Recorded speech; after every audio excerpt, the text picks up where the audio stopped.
Now, Dr. Templeman, you were initially very skeptical about the mangosteen. What changed your mind? Well, I lived in the third world for a number of years, and I think my mind was open to the idea that there were botanical solutions to problems that perhaps, North American medicine didn't have. I had seen cures of cancer, for example, and diabetes that really were quite remarkable, but this was before I was a doctor. And so when I became a doctor, I think my mind closed a little bit as I went through medical school, and I was directed, like most allopathic physicians, to the idea of using drugs for everything.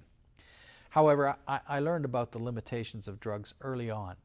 And so when I saw what the mangosteen could do, I was curious but skeptical because it had so many applications. And I wondered, how, even with the variety of xanthones that are in there, how could it possibly affect so much in the human body? So I moved forward because I don't think that, the idea that it's too good to be true is a reason not to try it.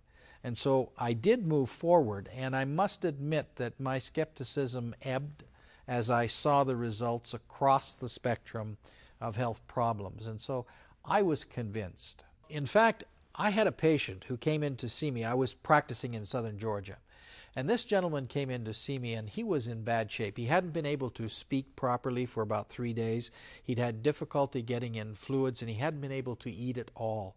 And when I examined him and looked inside his mouth, it was so red that you would have believed that some caustic chemical had been in there, or a blowtorch. And I examined him, but I could not figure out what was wrong with him. I called my partner in, who examined him with me, and had no other ideas than I had.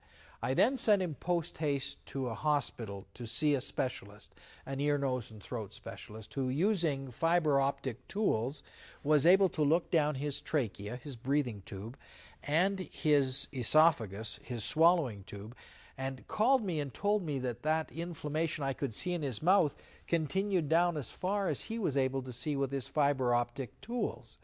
So we did not know what was going on. The doctor up there proposed a number of tests, and this fellow, Billy, refused the tests. He actually came back to my office, and I had had a chance to consult with the specialist. In fact, I'd even consulted over the phone with a second specialist. And we decided to treat him with prednisone, which is perhaps the strongest anti-inflammatory drug that doctors will normally use. And we gave him the prednisone. But after 3 days, he was actually worse. He would not come back into my office, but I did see him at the back of my clinic. And I told him at that time, when he refused to take any other medication, I said, Billy, I have an herbal preparation here. I called it jungle juice because I didn't know what it was at the time. But I gave it to him, and I said, swish it around in your mouth 3 times a day, hold it, and then swallow, because it has been shown to have anti-inflammatory properties.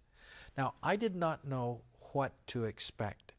But in a couple of days, I was really worried about Billy, and I called his family, and they said to me, oh, he's back at work.